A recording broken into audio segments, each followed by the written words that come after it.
fight for freedom wherever there's trouble. G.I. Joe is there. G.I. Joe, American hero. G.I. Joe is there. Italy has elected a right-wing coalition to lead the country. They swerved hard right, and a boss babe landed in its lap. Let's take a listen to the next Prime Minister, Giorgia Meloni. Potrei farne tante altre di queste domande. A monte c'è quella che ci facciamo oggi: perché la famiglia è un nemico? Perché la famiglia fa così paura? C'è una risposta unica per tutte queste domande. Perché ci definisce, perché è la nostra identità. Perché tutto quello che ci definisce in questo tempo è un nemico. Per chi vorrebbe che non avessimo più un'identità e che fossimo solamente schiavi, consumatori perfetti. E allora è sotto attacco l'identità nazionale, è sotto attacco l'identità religiosa, è sotto attacco l'identità di genere, è sotto attacco l'identità familiare.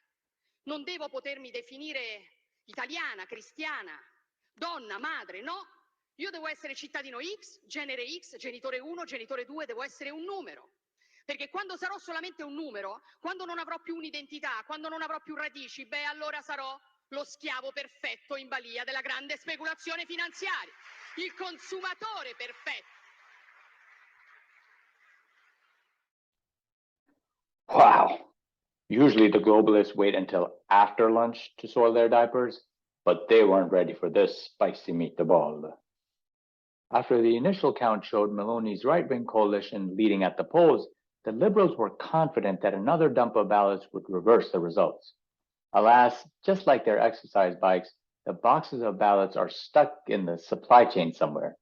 Biden strikes again. If there was only a straight-talking, bombastic blonde in America who could rally millions of diehard nationalists behind him. After decades of fighting for a female leader, the feminists are confused now. Like they say, hell hath no fury like a woman who wants you back in the kitchen. In the greatest endorsement of Donald Trump, warmonger and darling of the liberal media, Liz Cheney, has declared that if Trump gets the Republican nomination for 2024, she will leave the party. To which Republicans said, she's all yours, Dems. Or maybe she can start a new party. Pfizer CEO has contracted for the second time in 6 weeks. Borla is quadruple with his own. To be fair, the vaccine was not tested on lying billionaires. How could we have possibly known? Besides, everyone knows the Trump vaccine is racist against minorities.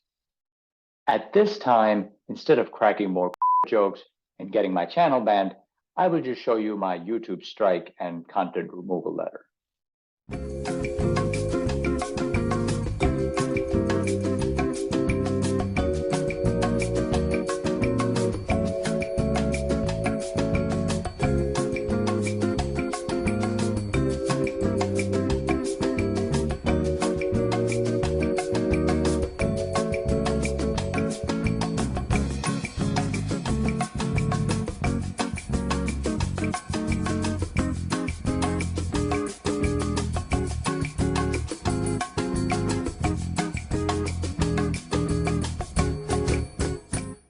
Sir Elton John was invited to the White House and after performing on the lawn, was surprised by President Biden with an award for his long, illustrious musical career. The surprise wasn't the medal around his neck, but the missing handcuffs, ball gag, and whip that Sir John is used to. Curiously, the ceremony took place during Hispanic Heritage Month. On the surface, there's nothing Hispanic about Elton John, except for the deep connection he shares with Ricky Martin. The deep connection of music, of course.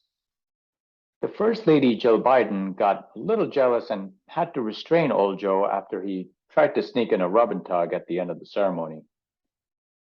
Ever the champion for AIDS victims, Sir John spoke about eradicating the disease by 2030, to which the Ayatollah of Iran agreed and offered to push all homosexuals off the tallest tower in Iran. He'll even throw in monkeypox eradication. Believe it or not, it's the first time those two have agreed on anything. Constance Wu, the star of Crazy Rich Asians, has opened up about being assaulted 15 years ago. The allegations follow a similar script. Young, struggling actress gets mistreated by a man in a position of power. Actress doesn't say a word and trades her body for fame and fortune.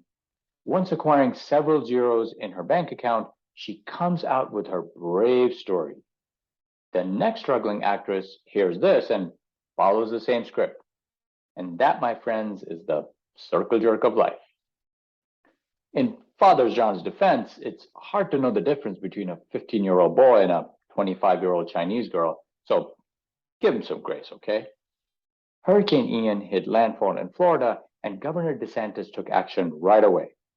But despite his threats, the Category 4 storm refused to board a plane to a blue state.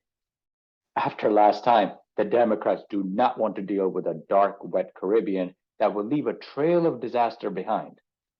Honey, on the next business trip, you're coming with me.